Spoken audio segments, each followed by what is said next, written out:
Saya ingat sekali waktu pertama kali saya divonis kanker payudara dan saya diputuskan dokter untuk mengangkat payudara saya. Saya blank waktu itu, tapi saya ingat sekali saya minta waktu dengan suami dan keluarga untuk saya berdoa sendiri. Saya berdoa, saya minta waktu sendiri. Di situ saya bilang, saya ingat banget bunyi doa saya waktu itu. Tuhan, kalau ini memang seizin-Mu Tuhan, aku yakin ini untuk pemulihan kehidupanku. Aku hanya minta beri aku kekuatan. Saya ingat sekali doa saya waktu itu. Saya langsung putuskan, saya berani untuk dimastek, diangkat payudaranya, dan terbukti doa saya dijawab oleh Tuhan. Saya diberi kuat sampai dengan sekarang. Puji Tuhan. Shalom Jemaat GPIB Marturia Jambi dan semua teman-teman dan sahabat yang menyaksikan channel ini. Perkenalkan, saya Susan, Nyonya Susan Ginting Borutarigan. Saya Jemaat Sektor 5. Senang sekali bisa ada di channel ini.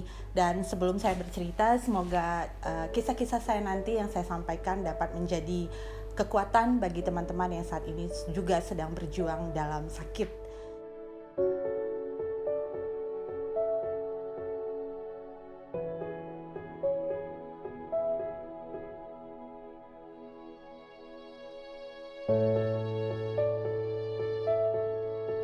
Mungkin dimulai dari cerita pelayanan dulu sebelum kita cerita ke sakitnya nih. Puji Tuhan, saya lahir sampai dengan sekarang Kristen, menjadi anak Yesus, menjadi anak Tuhan. Tapi memang sebelum menikah saya melakukan pelayanan atau bergereja di gereja bukan GPIB. Jadi saya itu waktu kecil kemudian dibaptis itu saya di Metodis, di gereja Metodis Moria ya, Jambi yang di Kota Baru sampai dengan remaja. Kemudian karena saya SMA saya pindah ke Medan, kemudian saya bergereja di HKBP sampai dengan GP. Kalau di HKBP namanya Naposo Bulung ya. Kebetulan saya pelayanan juga di sana, ikut paduan suara juga. Kalau zaman dulu belum ada nih yang begini-begini konten-konten. Jadi fokusnya waktu itu pelayanannya di paduan suara sampai akhirnya menikah dengan suami terkasih, menjadi jemaat GPIB dan sangat rindu sekali suatu saat nanti kalau Tuhan izinkan bisa menjadi pelayan juga di GPIB Marturia Jambi. Bagaimana awalnya saya bisa terdeteksi kanker payudara? Mungkin sedikit saya bisa cerita untuk teman-teman dan sahabat yang menyaksikan juga bisa aware dengan penyakit ini dengan diri sendiri. Jadi saya tervonis kanker payudara waktu itu masih 2B ya, awal-awal sekali itu di tahun bulan Oktober 2019. Kemudian singkat cerita saya operasi dan sebagainya, tapi kemudian 1 bulan setelah operasi pengangkatan, saya mengalami sakit yang luar biasa di tulang belakang, tulang punggung, mengalami sakit yang luar biasa. Kemudian setelah diperiksa di salah satu rumah sakit swasta di Jambi, akhirnya ketahuan hasil MRI-nya mengatakan bahwa itu ada penyebaran ke tulang belakang. Karena keterbatasan alat dan sebagainya di Jambi, kemudian saya dirujuk ke Jakarta, tepatnya di Rumah Sakit Kanker Darmais di Jakarta. Sampai di sana ternyata belum selesai ceritanya teman-teman. Dari pemeriksaan dilakukan tindakan-tindakan. Awalnya saya tidak di kemo, awalnya saya hanya di radiasi karena waktu itu kan bagian tulang, jadi untuk bagian yang keras itu radiasi biasanya. Radiasi, kemudian berjalannya waktu, saya kira tadinya sudah oke, ternyata setelah dicek lagi saya mengalami banyak penyebaran karena memang kanker yang saya alami adalah bersifat hormonal, jadi sifatnya lebih ganas dan lebih cepat menyebar. Kemudian setelah tulang belakang selesai diradiasi, saya evaluasi lagi, ketahuan ada penyebaran juga di liver dan di paru-paru. Kemudian karena itu organ lunak ya, jadi dokter menyarankan untuk kemoterapi. Saya menjalani kemoterapi sebanyak 9 kali. Puji Tuhan di kemoterapi yang ke-9 benjolan yang ada di liver dan di paru-paru itu hilang. Ajaibnya Tuhan, mujizat Tuhan luar biasa. Saya sungguh bersaksi bagaimana Tuhan menolong dan menopang. Di kemo ketiga semua itu hilang, tapi kemudian nggak berapa lama lagi timbul penyebaran baru lagi, itu waktu itu di tulang mata kaki sebelah kiri. Jujur waktu itu saya mengalami down mental, sangat down karena hampir sampai kira-kira 1 bulan saya tidak bisa berjalan karena penyebaran di tulang mata kaki. Saya kira waktu itu Tuhan, saya sudah lumpuh. Kalau sebelumnya saya masih beraktivitas, saya masih semangat. Tapi saya bayangin kalau saya lumpuh, apa yang bisa saya lakukan. Tapi ternyata Tuhan masih tolong lagi, berkali-kali Tuhan topang. Saya harus mengalami radiasi lagi untuk tulang kaki 10 kali. Radiasi itu disinari, teman-teman. Kalau lebih sering mendengar mungkin bahasanya disinari ya. Saya menjalani lagi sinar di tulang kaki sebanyak 10 kali. Kemudian puji Tuhan, saya pulih, saya bisa jalan, saya bisa normal kembali. Dan lagi-lagi saya pikir itu sudah selesai, ternyata Tuhan belum izinkan, Tuhan masih izinkan ada benjolan lagi, ada tumor lagi di otak. Ada 4 waktu itu sesuai dengan pemeriksaan MRI brain otak, ada 2 tumor di otak kanan dan ada 2 tumor di otak kiri. Puji Tuhannya lagi, itu bagaimana di balik semua peristiwa Tuhan masih tunjukkan, berikan kebaikan. Puji Tuhannya lagi, kondisi ukuran tumornya tidak terlalu besar, maka saya tidak harus dibedah, tapi cukup menjalani radiasi lagi. Saya diradiasi lagi kepala 10 kali, dan tadinya saya kira radiasi di tulang di mata kaki itu udah yang terberat. Ternyata radiasi kepala ini lebih berat karena itu tidak hanya menguras fisik tapi juga mental, luar biasa. Dan puji Tuhan, kondisi saya sekarang tumor di kepala 3 sudah hilang, puji Tuhan, tinggal 1. Dan saya sudah diizinkan untuk hanya menjalani evaluasi per 3 bulan saja. Dan mudah-mudahan harapan saya pastinya dengan kisah ini, saya mau teman-teman, sahabat yang menyaksikan ini yang mungkin sedang mengalami sakit atau menjadi pendamping seseorang yang sakit, seseorang yang dikasihi yang sedang sakit, ataupun dalam pergumulan lain, percaya Tuhan pasti tolong, Tuhan pasti topang, Tuhan pasti tolong. Kita cukup percaya dan taat, itu aja kuncinya. Saya ingat sekali waktu pertama kali saya divonis kanker payudara dan saya diputuskan dokter untuk mengangkat payudara saya. Saya blank waktu itu, tapi saya ingat sekali saya minta waktu dengan suami dan keluarga untuk saya berdoa sendiri saya berdoa, saya minta waktu sendiri. Di situ saya bilang, saya ingat banget bunyi doa saya waktu itu. Tuhan, kalau ini memang seizin-Mu Tuhan, aku yakin ini untuk pemulihan kehidupanku. Aku hanya minta beri aku kekuatan. Saya ingat sekali doa saya waktu itu. Saya langsung putuskan, saya berani untuk dimastek, diangkat payudaranya, dan terbukti doa saya dijawab oleh Tuhan. Saya diberi kuat sampai dengan sekarang. Puji Tuhan.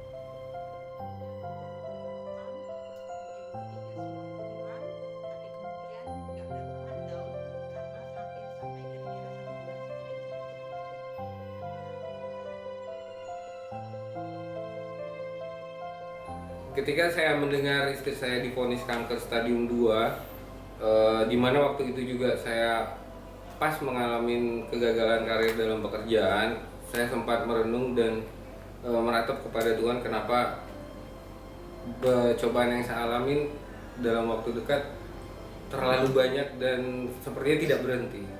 Namun di situ saya berpikir saya harus jadi penopang yang lebih kuat dibanding istri saya untuk menjalani tahapan pengobatan. Dan akhirnya ada satu momen di malam hari saya berbicara dengan Tuhan melalui doa. Saya akan menjalankan semua proses yang Tuhan berikan kepada istri saya dengan iman dan percaya kepada Tuhan. Hingga sampai titik dalam perjalanan proses ini kami menemukan berbagai hal yang sukacita dalam pemulihan kanker istri saya ini. Ya, depannya semakin hari kami pun merasakan banyak hal-hal yang kami tangkap lebih baik atau positif dari berkat kanker yang diberikan Tuhan ini.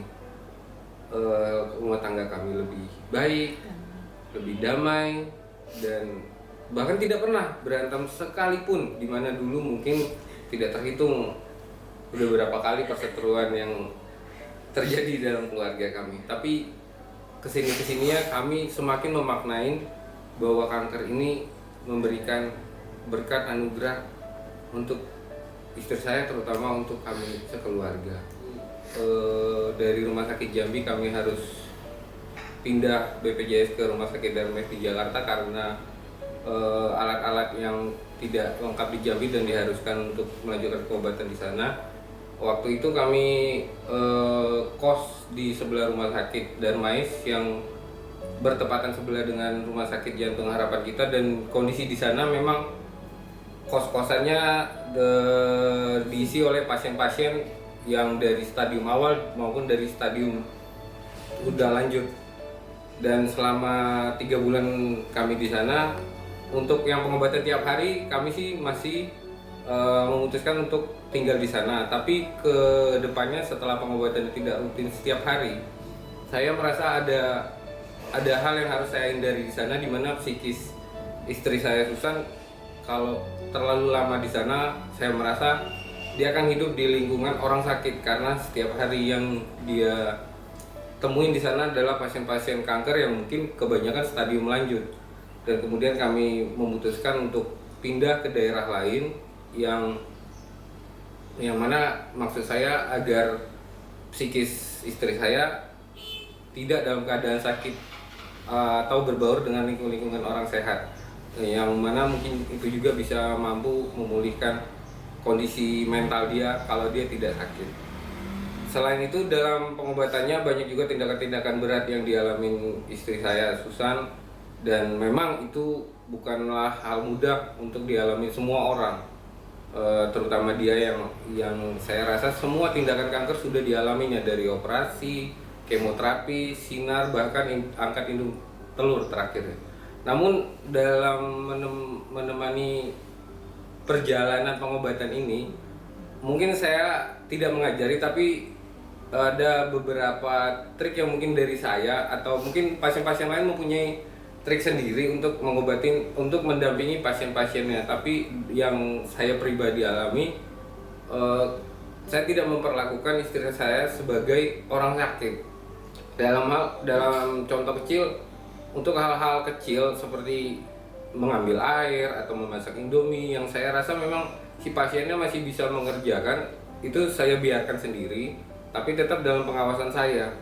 Yang saya maksud agar si pasien juga secara mental merasa dia tidak sakit gitu, dan tidak perlu drama-drama ketika dia mengeluh hal-hal kecil, pusing, sakit kepala, sakit perut, yang itu kita tahu adalah efek obat. Saya mungkin menimpalinya tidak terlalu membuat drama berkelanjutan, tidak terlalu masuk ke dalam apa yang dia rasakan, jadi hanya sekedar mendengarkan dan tidak memperpanjang sakit itu, karena saya tahu sakit itu hanya sementara dan bakal hilang. Jadi dan hal-hal begitu, saya rasa sih psikis si pasien bisa terbantu kalau dia bukan orang sakit.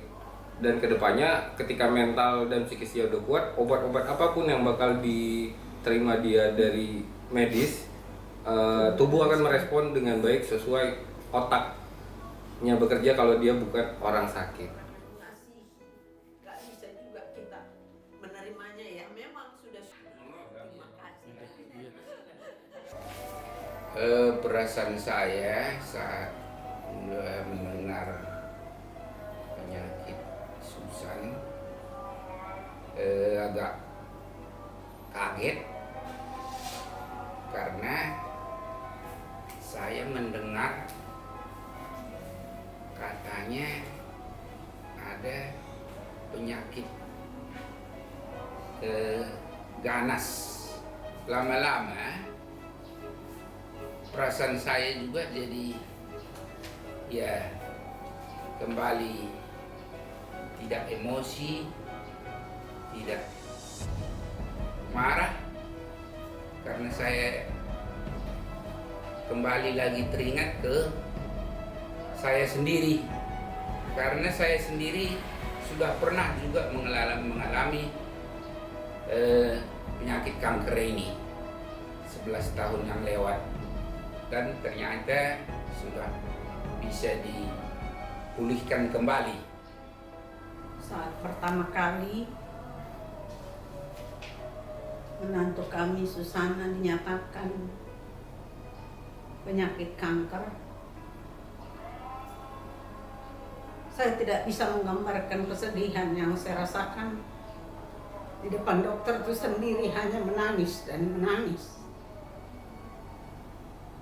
Karena hal ini udah kedua kali saya mendengar dengan diagnosis kanker di keluarga saya.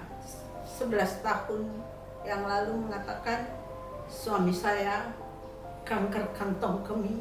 Kini anak menantu saya lagi. Awalnya emosi, marah, harus kankerkah yang kami derita?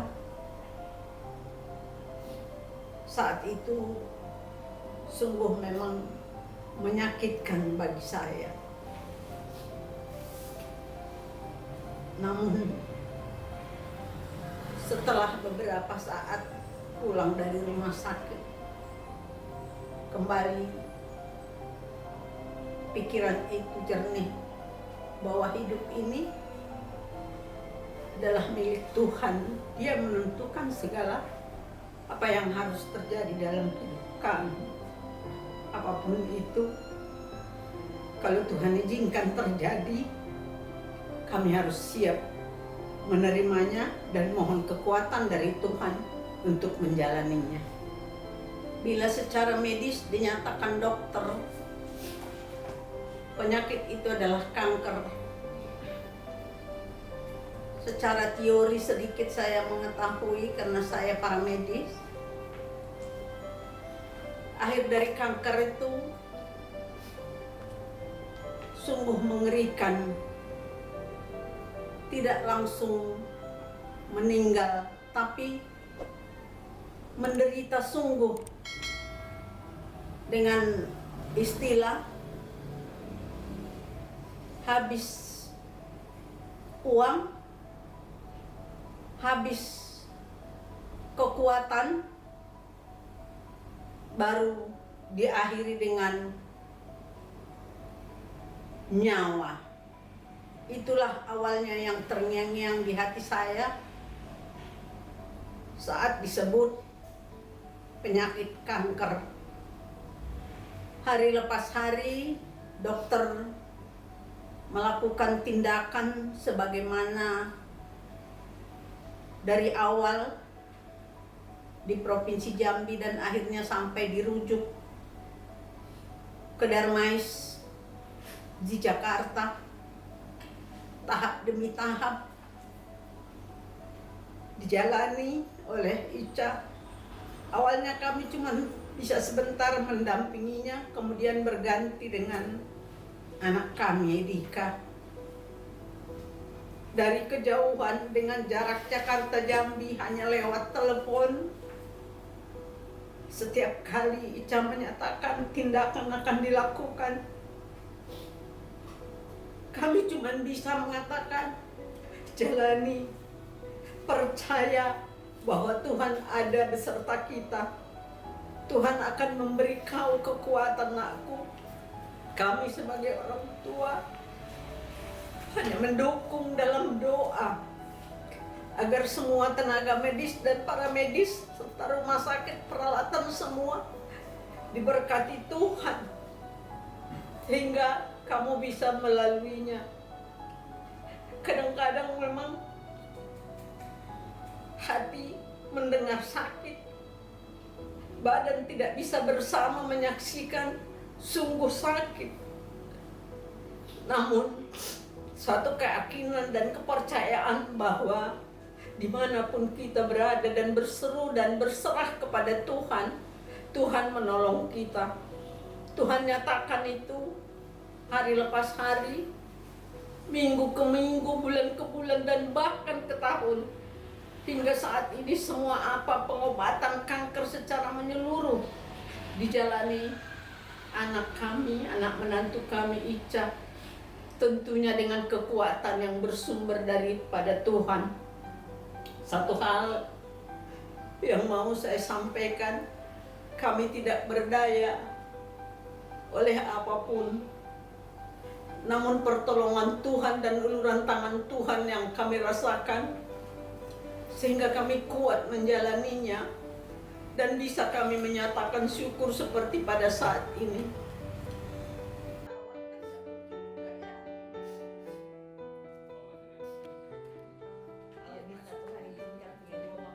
Khususnya untuk teman-teman dan sahabat yang saat ini sedang mengalami sakit kanker, ataupun ada orang yang terkasih juga sedang berhadapan dengan penyakit kanker, memang benar.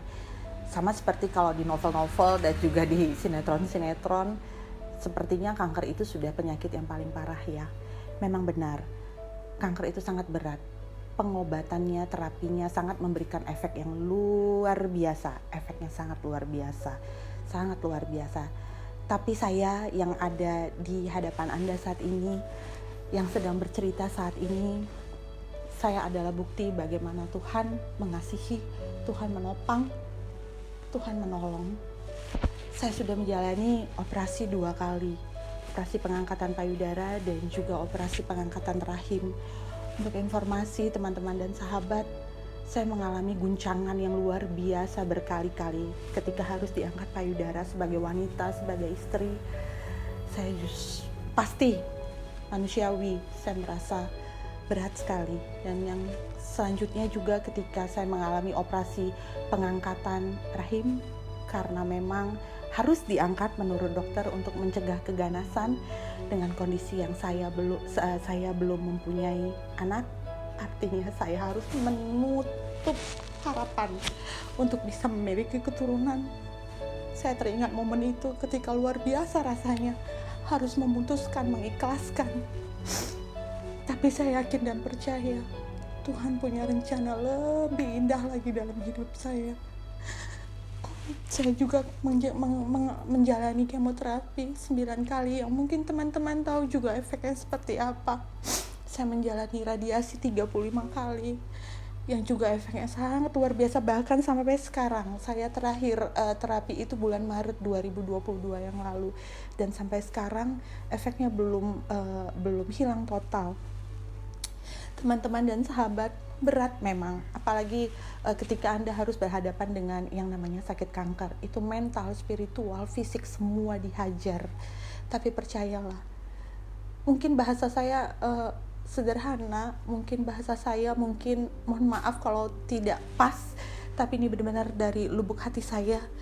Tuhan hanya minta kita percaya dan taat saja. Selebihnya itu urusan Tuhan, selebihnya itu otoritas Tuhan. Percayalah, Tuhan cuma minta kita percaya dan taat.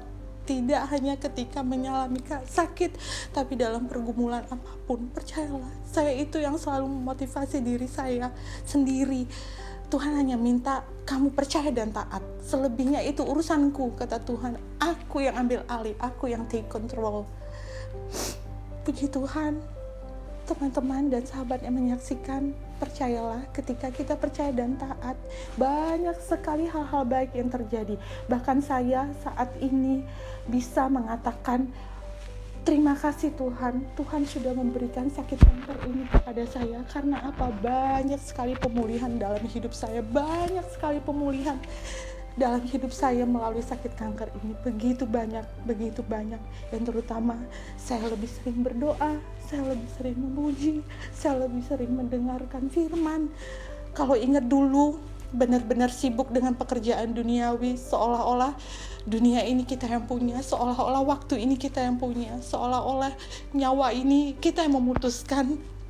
Saya lupa, bahkan mungkin beribadah ke gereja itu hanya formalitas saja sekali seminggu. Tapi saya sekarang bersyukur dengan Tuhan memberikan banyak waktu. Saya harus cuti dari pekerjaan selama 2,5 tahun. Saya tidak bisa melakukan banyak hal, tapi saya bisa lebih banyak berdoa, lebih banyak mendengarkan firman Tuhan, lebih banyak mendengarkan pujian, lebih banyak saya juga memuji Tuhan, lebih banyak saya bertemu dengan teman-teman komunitas baik dalam gereja maupun di luar gereja. Dan puji Tuhan juga mudah-mudahan selalu menjadi kerinduan saya dapat menjadi motivator, memberikan inspirasi, memberikan semangat yang paling penting untuk teman-teman yang membutuhkan. Oh iya, kalau boleh juga saya mengingatkan untuk teman-teman yang mungkin sekarang sedang takut, ragu divonis kanker, tapi ragu, takut untuk dikemo. Kebayangnya nih, mikirnya nih, parnonya nih, aduh kalau dikemo aku mati, aduh kalau dikemo aku mati pelan-pelan, aduh kalau dikemo aku drop. Enggak bener. Nih di depan teman-teman semua ada buktinya. Jadi jangan takut ketika Anda divonis kanker untuk melakukan pengobatan, jangan takut, semuanya itu obat. Percayalah, memang benar efeknya nggak ringan, efeknya luar biasa, tapi itu balik-balik ke diri kita sendiri lagi. Bagaimana kita bisa mensugesti diri kita sendiri, bagaimana kita dapat semakin dekat dengan Tuhan, Tuhan pasti tolong. Teman-teman boleh percaya boleh enggak, saya selama menjalani kemo 9 kali yang katanya nih kalau kemo itu mual muntah dan sebagainya, puji Tuhan saya sama sekali tidak mengalami. Saya sama sekali tidak mengalami yang namanya mual muntah. Bahkan seperti yang saya ceritakan tadi, di kemo ketiga ternyata terbukti benjolan tumor yang ada di lever dan di paru-paru saya hilang. Jadi percayalah, semua itu obat. Semua itu akan baik, tinggal bagaimana tubuh kita bereaksi, merespon obat-obat pengobatan kanker itu supaya semuanya dapat bekerja dengan baik. Percaya deh, jadi sekali lagi untuk semua yang mendengarkan, yang takut, bukan cuma kanker deh, pengobatan apa saja, jangan takut, percaya, yakin. Tugas kita hanya jadi begini, ada dua, seperti yang saya baca di sebuah buku, itu bukunya bagus banget. Ada curing dan ada healing namanya. Curing ini adalah tugas dokter untuk mengobati. Curing itu tugas dokter, tugas perawat melalui obat-obat, terapi dan sebagainya. Tapi kita jangan lupa yang namanya healing. Healing ini adalah tanggung jawab diri kita terhadap diri kita sendiri. Bagaimana kita bisa mensugesti diri kita sendiri, bagaimana kita bisa memotivasi, bagaimana kita bisa membuat diri kita terus happy, sukacita walaupun dalam kondisi yang sangat sakit dan terbatas. Ya, jadi teman-teman dan sahabat, sekali lagi saya bukan ngajarin, tapi ini benar-benar dari pengalaman saya pribadi. Jangan takut untuk berobat. Lebih baik kita sakit mengalami efek karena efek pengobatan daripada tidak berobat sama sekali.